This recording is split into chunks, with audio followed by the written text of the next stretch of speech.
자, 오늘 우리에게 주시는 하나님의 말씀입니다. 우리에게 주시는 하나님의 말씀은 신약성경 베드로후서 1장 12절 말씀입니다. 신약성경 베드로후서 1장 12절 말씀, 저와 여러분이 합독할 때 하나님의 음성을 다 함께 듣겠습니다.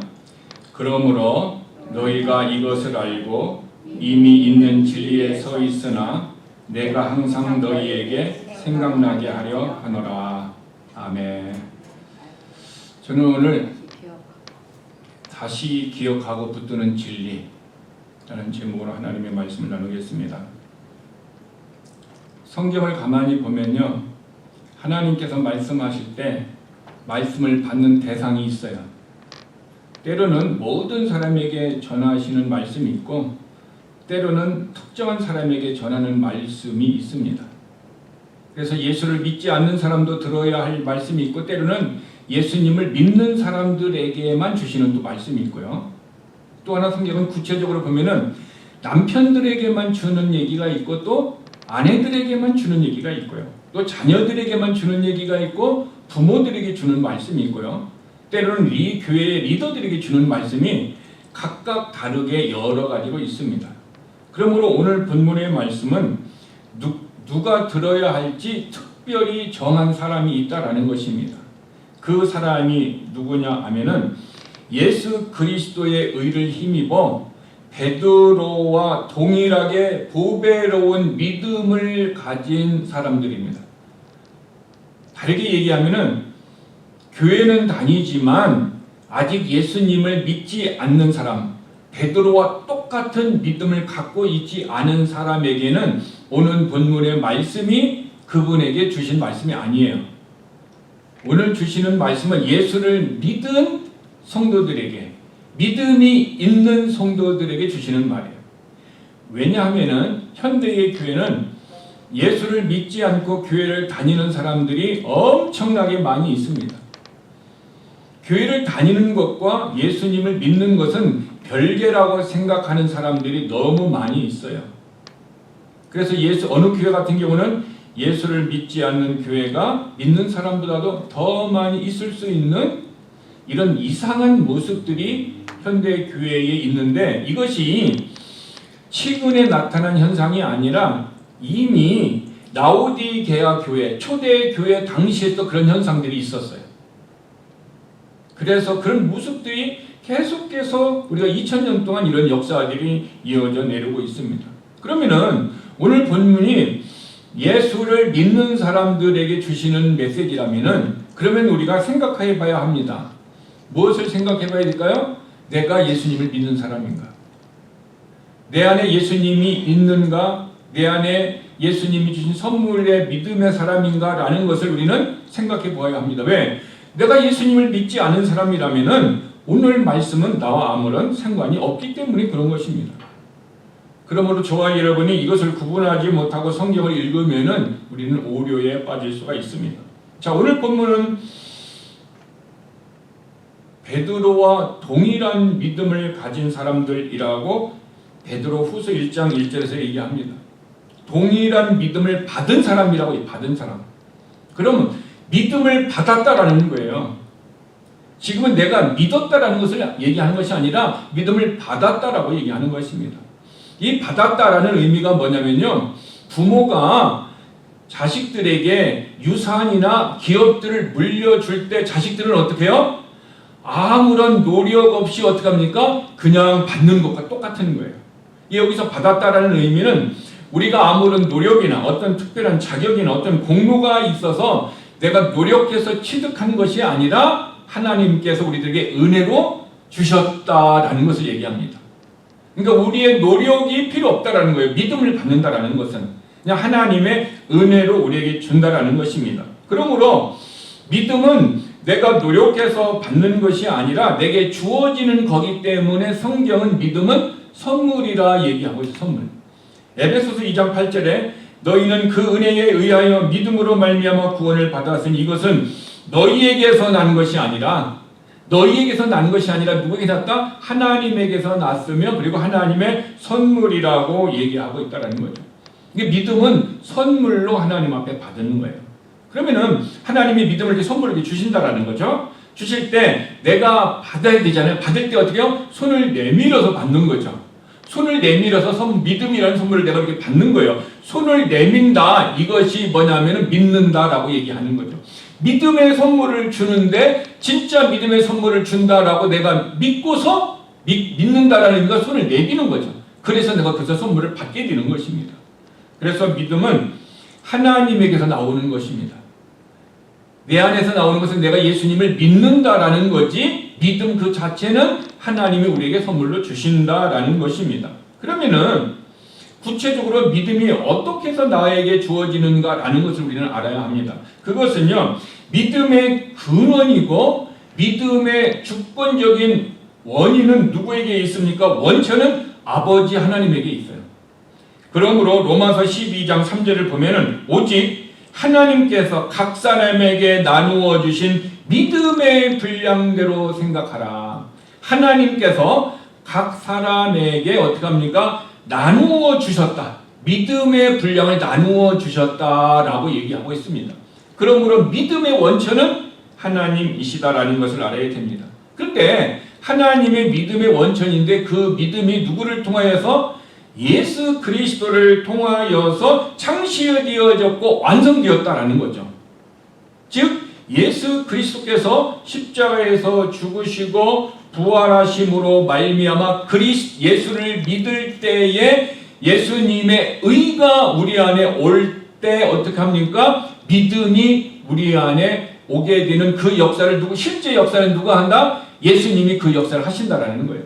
그래서 히브리서 12장 2절에 보면은 믿음의 주인이시여 믿음의 완성자이신 예수 그리스도를 바라보라 얘기하고 있습니다. 그러니까 예수님이 십자가에서 죽으시고 부활하심이 없으면은 믿음의 선물을 우리가 받을 수 있어요? 없어요?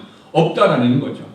구약에서 의롭게 되는 사람이 있고요. 신약에 와서 의롭게 되는 사람이 있어요. 근데 구약에서 의롭게 되는 사람은 누가 의롭게 되냐면은 율법을 지키는 자가 율법을 행하는 자에게 하나님은 의롭게 해주십니다. 그러니까 자기의 행함으로 의로움을 받게 되는 거예요. 그래서 구약에 3대 의인이 있죠. 노아와 다니엘과 욥은 3대 의인이에요. 그들이 얼마나 이 율법을 100% 완벽하게 지켰기 때문에 하나님은 그들을 뭐라고 얘기했어요? 의인이라 얘기하고 있어요. 근데 신약에 와서는 이렇게 얘기했습니다. 의인은 없나니? 한 사람도 없다 얘기하고 있어요. 이미 구약에 의인이 3명이 있다라고 얘기했는데 왜 신약에 와서는 의인이 없다고 얘기했을까요? 그것은 구약의 의와 신약의 의가 다른 의입니다. 구약의 의는 율법을 행함으로 말미암아 얻는 자기 의입니다. 신약은 예수님을 믿음으로 말미암아 오는 예수 그리스도의 의를 우리가 받게 되는 거예요. 그러므로 우리가 의인이 되는 것은 믿음을 선물로 받을 때 예수 그리스도의 십자가에서 죽으시고 부활하심을 통해서 이루어진 그 의가 우리 안에 들어오심으로 말미암아 우리가 어떻게 합니까? 의롭게 된다는 것입니다. 그런데 그 의를 누가 완성시켜 주십니까? 실제적으로는 이 진리를 깨닫게 하시고 내 마음에서 역사하시는 분은 누굽니까? 성령님이십니다. 그래서 고린도전서 12장 3절에 보면은 그러므로 내가 너희에게 알리노니 하나님의 영으로 말하는 자는 누구든지 예수를 저주할 자라 하지 아니하고 또 성령으로 말미암지 않고는 누구든지 예수를 주라 할 수 없느니라. 이게 성령님이 아니면은 누구든지 예수님을 주님이라고 부를 수 없게 된다라는 거죠. 즉 성령님이 우리가 믿음의 선물을 받을 수 있도록 깨달음을 주시고 믿음의 역사를 우리 안에 이루어 주시기 때문에 우리의 마음이 열려서 한 예수 그리스도의 의를 우리가 받아들여서 우리가 의인이 되었다라는 것입니다. 그러므로 이 예수 그리스도의 믿음이 누구에게 있었던 거죠? 베드로에게 있었고 베드로가 말씀을 전하는 누구? 당시의 성도들에게도 있었고 또 누구에게 있어요? 오늘 우리들에게도 동일한 믿음을 가졌다라고 성경은 얘기하고 있습니다. 자, 그러면요. 여기서 생각해 볼 것이 있습니다. 이 보배로운 믿음을 가진 성도들에게 왜 본문의 말씀이 필요한 것입니다. 그 이유가 무엇입니까? 오늘 본문은 이렇게 얘기합니다. 너희가 이것을 알고 현재의 진리에 서 있을지라도, 우리가 예수님을 믿어서 믿음을 선물로 받아서 내가 예수 그리스도의 의로 말미암아 진리 위에 서 있을지라도, 너희가 구원을 받았을지라도, 이것은 이미 완성되어진 일입니다. 그런 사람에게 너희로 하여금 그것들을 기억하게 하는 일에 내가 게으르지 않겠다. 그러니까 그런 구원을 받은 사람들에게 그것들을 행하도록, 그것들을 기억하게 하도록 베드로가 말씀을 계속해서 가르치겠다는 거예요. 그럼 그것들이 무엇입니까? 그것은요, 베드로 후서 1장 5절에서 7절에 보면은요, 8가지의 성도들의 성품이에요. 예수를 믿고 난 다음에는 이 8가지의 성품이 있어서 이 성품으로 말미암아 우리들이 어떻게 해야 된다? 신앙의 열매가 있어야 된다는 거죠. 그 8가지의 성품들을 우리 안에서 기억하게 할 수 있도록 베드로가 믿는 사람들에게 지금 다시 말씀을 가르친다라는 거예요. 그러면 8가지가 무엇입니까? 믿음의 덕의 지식을, 지식의 절제의 인내를, 인내의 경건을, 경건의 형제 우애를, 형제 우애에 사랑을 더하라. 이렇게 이 8가지가 말씀을 통해서 기억나서 자꾸 우리의 성품이 되어야 된다는 거죠. 근데 중요한 것은요, 8가지 중에 첫 번째가 뭡니까? 첫 번째가 뭐예요? 믿음이요, 믿음. 마지막이 무엇입니까? 사랑이요, 사랑. 그러니까 저와 여러분이 신앙생활의 출발이 뭐가 없으면 안 돼요? 믿음이 없으면 신앙생활의 출발이 안 된 거예요. 내가 예수님을 믿는 믿음도 없고 선물로 받은 그 믿음이 없는 사람은 교회 생활을 아무리 90년, 100년을 했어도, 주님 앞에 엄청난 헌신을 했어도 있잖아요. 주님은 어떻게 합니까? 주여 주여 행하는 자마다 다 하나님의 나라에 들어갈 것이 아니다 라고 정확하게 얘기를 해 주셨습니다. 그러므로 믿음이 없이는 우리의 신앙생활의 출발이 되지 않은 거예요. 그러므로 내 안에 그 믿음이 있어야 됩니다. 그런데 이 믿음 위에 하나님의 성품이 그 다음에 뭡니까? 덕을 세우고 지식을 갖고 지식의 절제와 인내와 더 나아가 어떻게 합니까? 형제를 우애하고 그 다음에 사랑. 여기에서의 사랑은 러브가 아닙니다. 러브는요, 예수님을 믿지 않는 사람들 그 사랑은 다 합니다. 예수님을 믿지 않는 사람도 러브적인 사랑은 다 해요. 그러나 오늘 성경에서 얘기하는 것은 믿는 자에게만 주는 것이라고 했잖아요. 그렇죠? 오늘 본문의 대상이 믿음이 있는 사람에게는 주는 거예요. 이 믿음이 있는 사람에게는 러브라는 사랑의 하나의 사랑이 또 하나 있다라는 거예요. 그 사랑을 영어로는 체러티라고 얘기하고 헬라어로는 그것을 아가페라고 얘기를 하는 거예요. 우리 사랑은 똑같은 그냥 사랑이다라고 번역을 했지만은 그러나 그 의미는 어떻게 합니까? 다르다라는 것입니다. 즉 믿음이 있어야 마지막에 결론 무엇을 낼 수 있다? 사랑을 열매를 낼 수 있는데 그 사람은 어떻게 아가페, 희생적인 사랑, 체러티의 사랑을 얘기하고 있다라는 것입니다. 그러므로 예수를 믿는 사람들이 자기 시간을 아까워하지 아니하고 교회를 위해서 사용합니다. 자기가 있는 좋은 것들을 교회에 들여서 교회와 성도들에게 제공을 합니다. 자기가 그렇게 잠도 못 자고 어떻게 합니까? 돈을 벌어서 어떻게 합니까? 하나님 앞에 예물을 드립니다. 이것은 다 어디에서 그렇습니까? 믿음에서 출발하는 것이고 결국 그것이 뭡니까? 그 안에 체러티, 희생적인 사랑이 있기 때문에 그 사랑의 모습으로 헌신과 그 사랑의 모습으로 드림과 그 사랑이 있기 때문에 그 사람의 헌신의 모습이 나오는 거예요. 그러므로 우리가 아주 작은 소재에게 냉수 한 컵이다라도 작은 것을 대접하는 것을 주님이 잊지 않고 기억을 하시듯 우리 안에 믿음으로 출발하여 사랑의 열매를 통하여 주님 앞에 드리는 아주 작은 것이라 할지라도 그것이 믿음이요 그것이 사랑의 모습으로 주님 앞에 드려진 그 헌신이고 그 예물이고 그 기도고 그 정성이라면은 하나님은 반드시 받으시고 우리 안에 그 열매를 허락하여 주실 줄 믿습니다. 그러므로 이 모든 것들이 믿음으로 출발하여 사랑의 열매를 통해서 우리의 삶이 8가지의 성품들이 있어야 신앙생활이 되는데, 지금 베드로는 특별한 예수 믿는 사람들에게 이 8가지의 성품이 너희들에게 어떻게 해요? 다시 기억할 수 있도록 내가 똑같은 말을 너희에게 어떻게 한다? 다시 가르친다라는 것입니다. 그러면 베드로는 왜 똑같은 말을 그들에게 가르쳐야 하는데 사명감을 가지고 이 말씀을 성령님을 통하여 기록했을까요? 2가지 이유가 있습니다. 첫 번째 이유는요, 하나님의 은혜로 베드로는 자기가 언제 죽을 것이다 라는 것을 그는 알고 있었어요. 그러니까 나의 생명이 얼마 남지 않았다라는 것을 베드로는 알고 있었어요. 그래서 내가 죽기 전에 더 어떻게 해요? 나와 함께 신앙생활을 하고 나와 함께 믿음을 가진 사람들이 더 어떻게 해요? 이 8가지의 성품, 믿음으로 출발해서 사랑의 열매까지 어떻게 합니까? 더 안에서 풍성함으로 말미암아 그들의 삶이 어떻게 더 하나님 앞에 축복의 모습으로 성장하는 모습을 기대하면서 이 말씀을 주고 있다라는 거죠. 우리의 생명이 내가 이제 얼마 남지 않았다라는 것을 깨닫는다면은, 나의 인생이 얼마 남지 않았다라고 느낀다면 우리는 어떻게 살 것 같아요? 제가 인디안에 있을 때 2분이 있었습니다. 한 분은 뇌 종양이 암을 판단을 받았어요. 50대의 백인 분입니다. 또 한 분은 40대의 한인 분입니다. 한인 여성입니다. 그분은 뇌 안에 있는 유방암이 나와서 이제 머리에 암까지 전해졌다는 것입니다.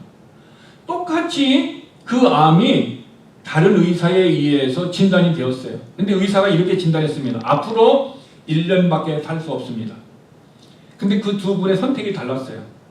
1년밖에 내 인생이 살 수밖에 없다라는 선택을 했을 때, 받았을 때 백인이었던 그 미국 분은 어떻게 합니까? 수술을 거부했습니다.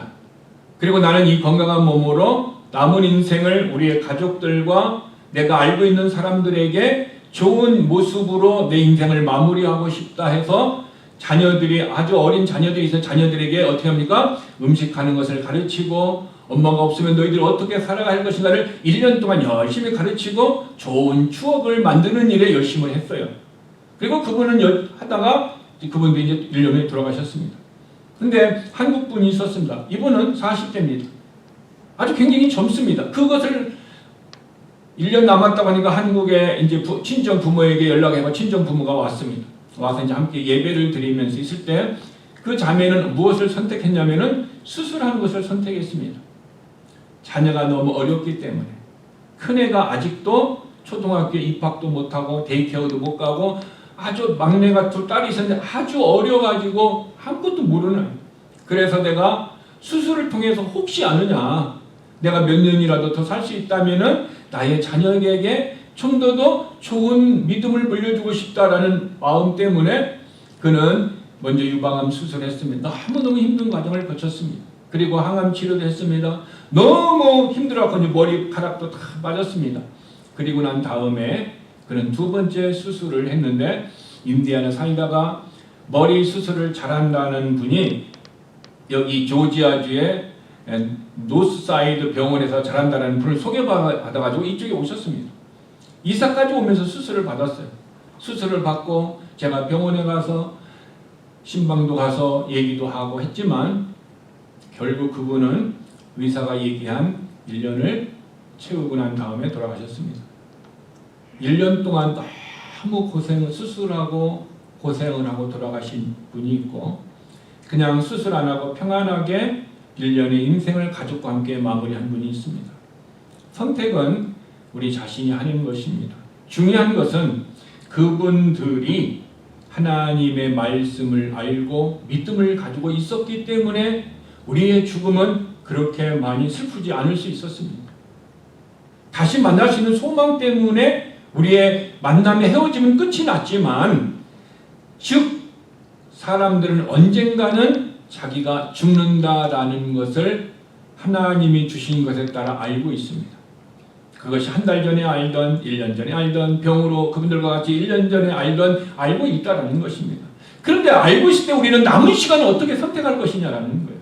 그런데 베드로는 자기의 남은 인생을 어떻게 합니까? 믿음 있는 자에게 더 그들이 거룩한 8가지의 성품이 그들을 기억해서 그것 때문에 그들의 인생이 풍성하고 영적인 부유함에 이를 수 있도록 도와주는 그 일에, 가르치는 그 일에 베드로는 어떻게 했습니까? 남은 인생을 사용했다라는 것입니다.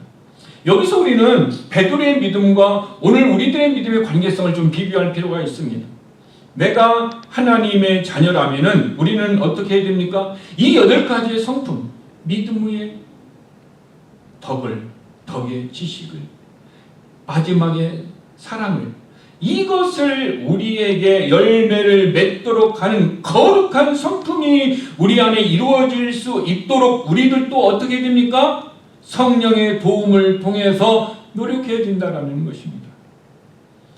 여기 중요한 것은 보면 마지막에 형제 위에의 사랑을 더하라 그랬어요. 더하라는 것은 뭐예요? 애드하라는 거예요.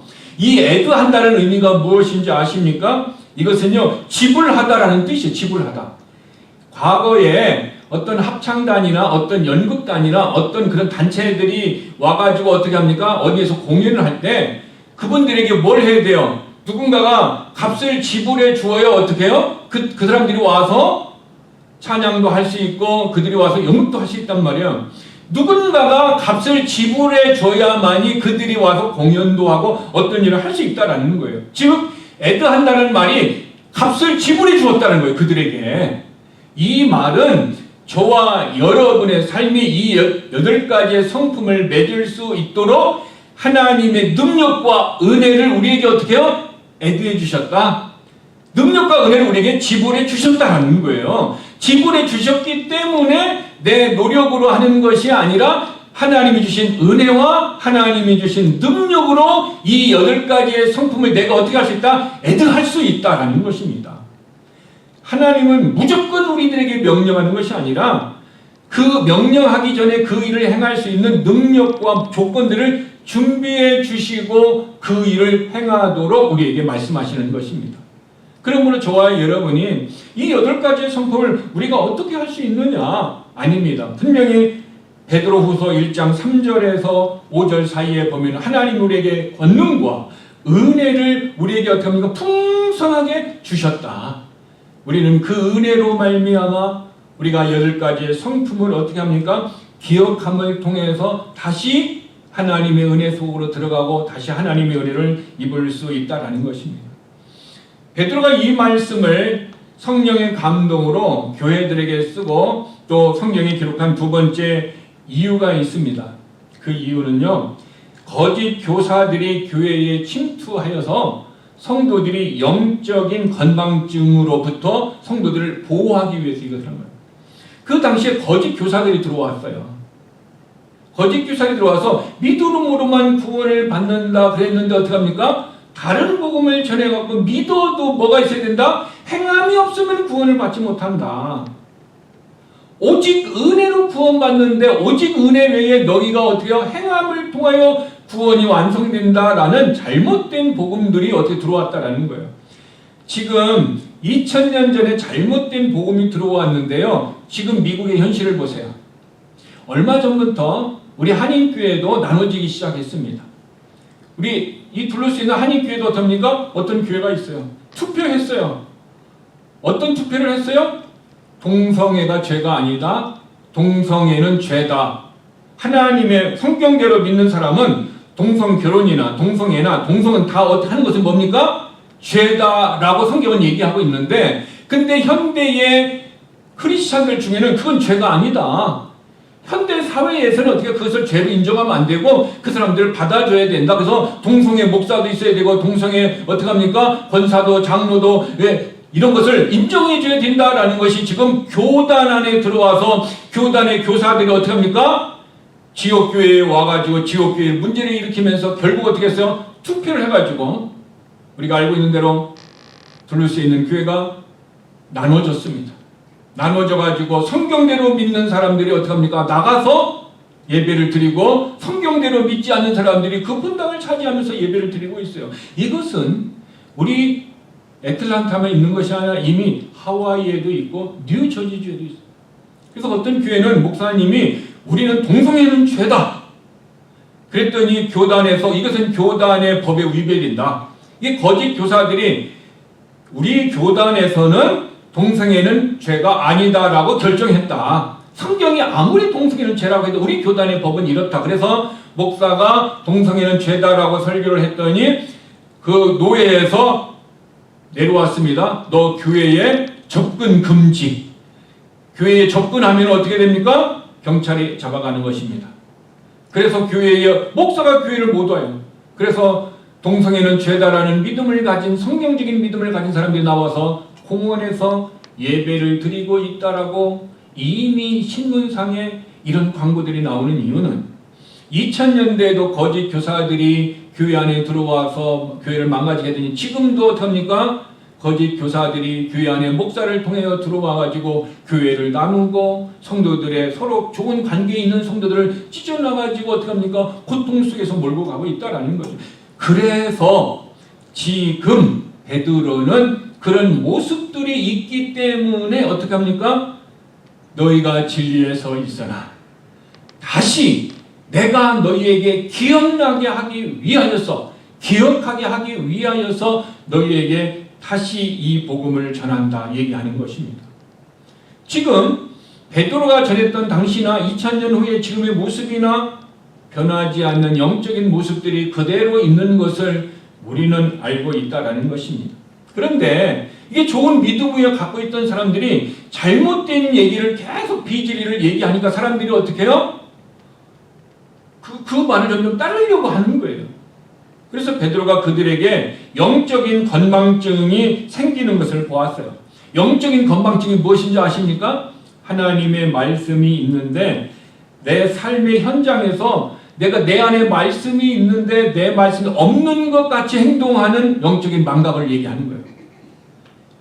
이를테면은 내가 결혼을 했는데 결혼을 안 한 것 같이 말하고 결혼을 안 한 것 같이 행동해서 세컨 애인을 두려고 하는 사람들이 우리 주변에 많이 있듯이 영적인 건망증이다라는 것은 내가 예수님을 믿고 하나님의 말씀을 있음에도 불구하고 안 믿는 것 같이 말씀이 없는 것 같이 죄 가운데서 헤매는 상태, 이 영적인 무감각한 상태를 영적인 건망증이라고 얘기하는 거예요. 근데 우리는 육적인 건망증도 있습니다. 열쇠를 어떻게 해요? 열쇠를 잃어버리고 약속 시간도 잃어버려요. 오늘 뉴스를 보니까요. 한국에서 어떤 어머니가 이제 딸 결혼식이랑 3시간 전에 미장원에 갔대요. 미장원에 가서 막 하려고 하는데 그 미용하는 사람이 새로 파마해야 될 것 같아요. 이쁘게 이쁘게 하면 좋겠어 했더니 그분이 결혼식이라는 것을 잃어버리고 파마를 하라고 한 거예요. 그래서 파마를 막 하고 있는데 신부 측에서는 어떻게 합니까? 엄마 어디 있냐? 왜 안 오냐라는 거예요. 보니까 엄마가 딸 결혼식을 잊어버리고 어떻게 해요? 육신적인 망각이 걸려가거든요. 파마를 하고 있는 거예요. 그래서 결혼식이 늦게 가. 이것이 뉴스에만 있는 것이 아니라 우리 주변에 나이가 들어서 어떤 분은 핸드폰이 있는데 이 핸드폰을 어떻게 해요? 냉장고 문을 열어놓고 이게 핸드폰을 넣어놨어. 넣어놓고 잊어버린 거예요. 잊어버리고 핸드폰을 잃어버렸다고 제가 다시 가서 개통을 했어요. 개통하고 와가지고 어떻게 해요? 밥해 먹으려고 냉장고 문을 딱 열으니까 냉장고 안에 핸드폰이 나왔다라는 거예요. 우리가 이런 육신적인 건망증이 우리 안에 있어요. 치매가 있기 전에 이런 건망증이 생기는 건데 영적인 건망증도 어떻게 해요? 말씀을 잃어버리는 거예요. 그리고 말씀이 있음에도 불구하고 없는 것 같이 우리가 살고 있는 것입니다. 그래서 베드로는 그들에게 영적인 건망증이 없도록 말씀을 다시 어떻게 해요? 기억나도록 구원을 받았지만 믿음이 있지만 너희가 알고 있는 말씀을 다시 기억나도록 어떻게 합니까? 그들에게 진리를 다시 가르친다라고 하는 것입니다. 그래서 하나님의 말씀을 우리가 들었어요. 우리들도 잊어버려요. 나이가 들면 들수록 어떻게 보면 기억력이 더 쇠퇴진대요. 자꾸 잊어버려요. 그러면 어떻게 됩니까? 잊어버린 것을 어떻게 해야 돼요? 다시 기억나게 하려면요, 반복해서 들어야 됩니다. 그래서 빌립보서 3장 1절에 끝으로 나의 형제들아 주 안에서 기뻐하라. 너희에게 같은 말을 쓰는 것이 내게는 수고로움이 없고 너희에게는 안전하니라. 지금 말씀을 잃어버리는 우리들에게 자꾸 같은 말을 반복해서 들으면 어떻게 합니까?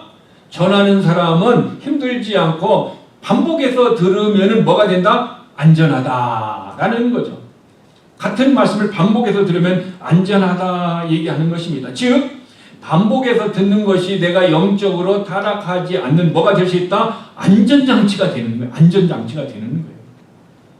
우리가 집을 나올 때 왜 잠그는 이유가 뭐예요? 안전장치를 하는 이유가 뭐예요? 도둑놈이 들어오지 못하도록 안전장치를 하는 것과 같이 우리가 말씀을 계속해서 반복해서 들어요. 아는 것을 듣고 또 듣고 계속해서 드리고 그것을 기억하게 하면은 내가 타락하지 않고 넘어지지 않는 뭐가 된다? 안전장치가 된다라는 거예요.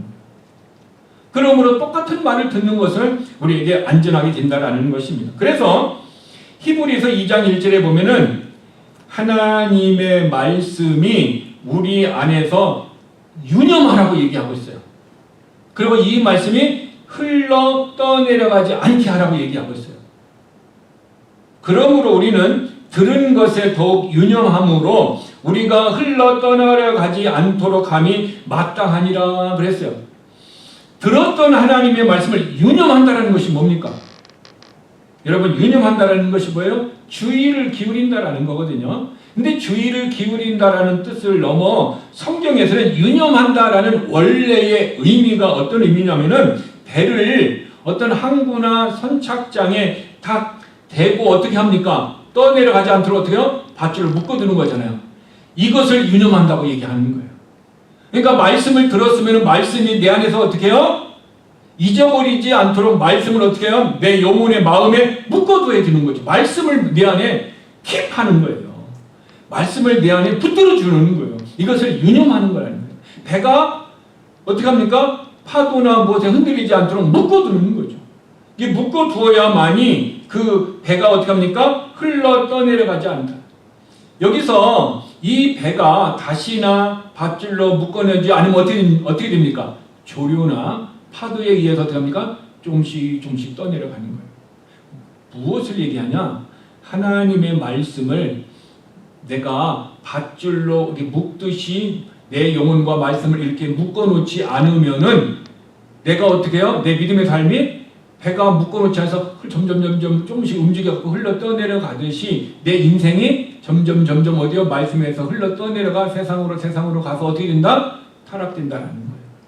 그 타락된다라는 것은 한꺼번에 급하게 큰 파도가 와서 배가 침몰할 수도 있지만은 잔잔한 파도, 잔잔한 바람에 의해서 배가 어떻게 흘러 떠내려가듯이 우리의 신앙생활도 아주 작은 것에 의해서 조금씩 흘러 떠내려간다.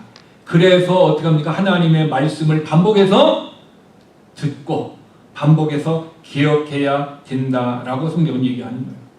이것은 무엇과 똑같냐면요. 항아리가 있는데 항아리에 약간 금이 갔어. 금강대로 어떻게 물이 솔솔 빠져나가는 거예요.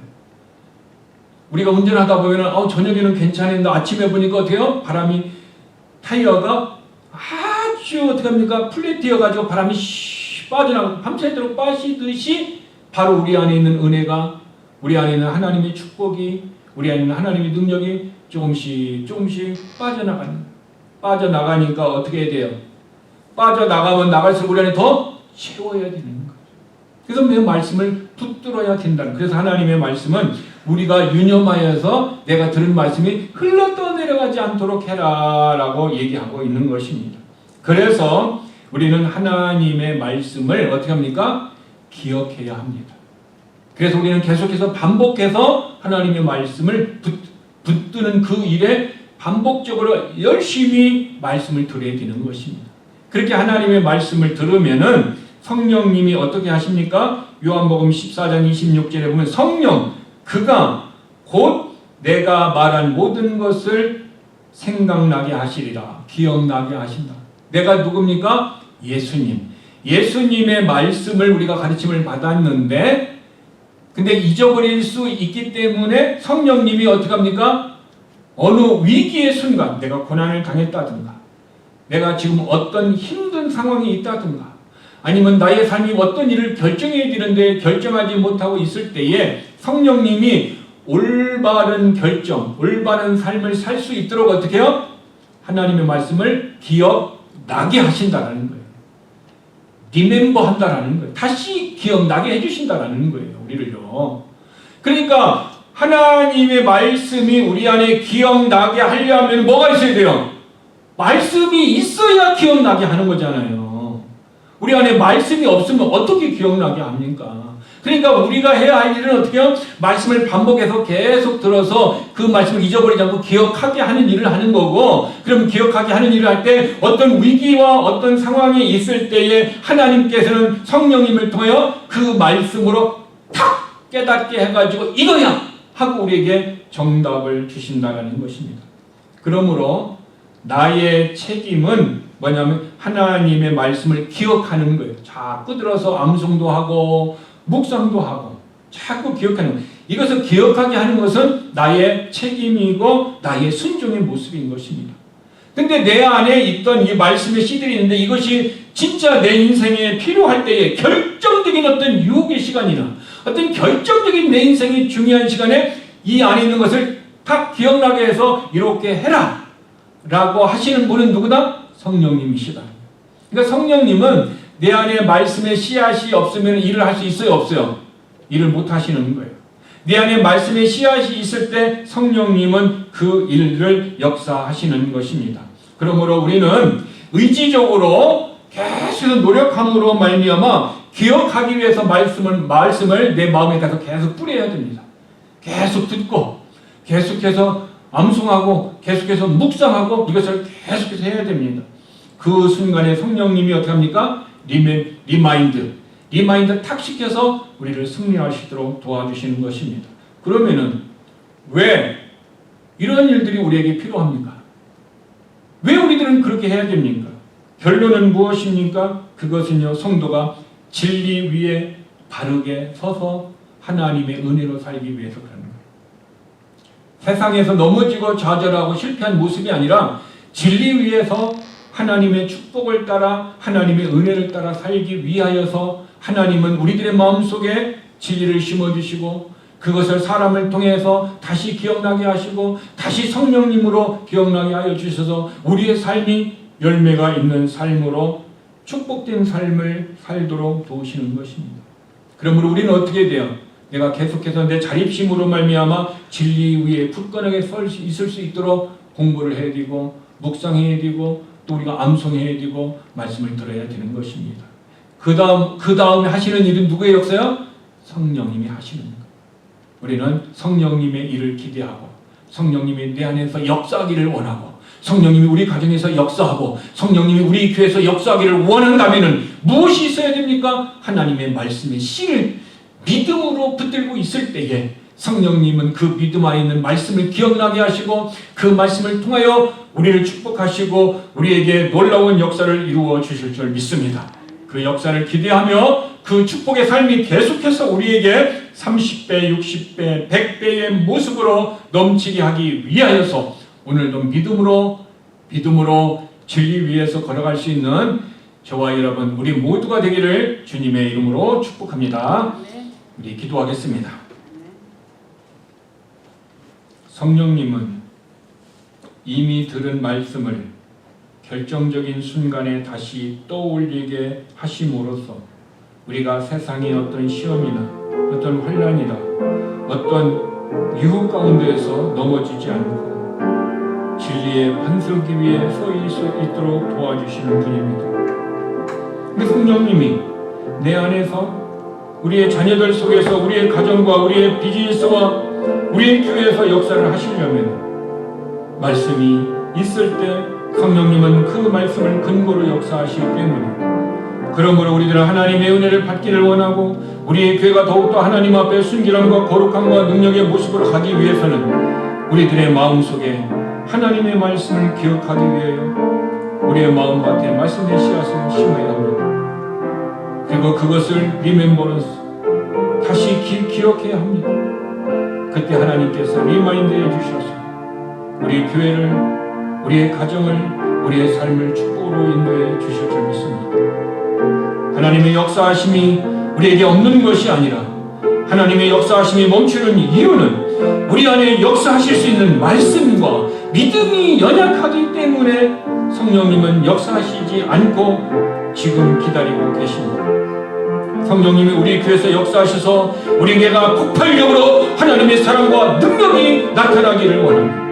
우리들의 삶 속에서 하나님의 역사가 나타나 가슴이 뜨거워지고 우리가 십자가를 향하여 예수 그리스도를 향하여 믿음으로 나갈 수 있으려면 살아계신 하나님의 말씀이 우리 안에 넘칠 때에, 그리고 그것을 기억할 때에 성령님께서 그 말씀을 통해서 역사해 주실 줄 믿습니다. 성령님이 그 역사하심이 우리에게 넘치기 위하여 우리는 말씀으로 충만케 채워야 합니다.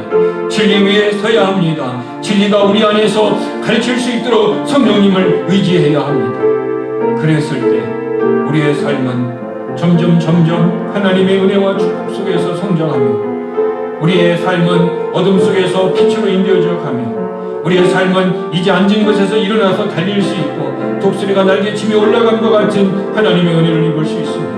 하나님, 우리 교회를 역사하여 주시고 우리 교회에 속한 모든 성도들의 삶을 하나님 붙들어 주시옵소서.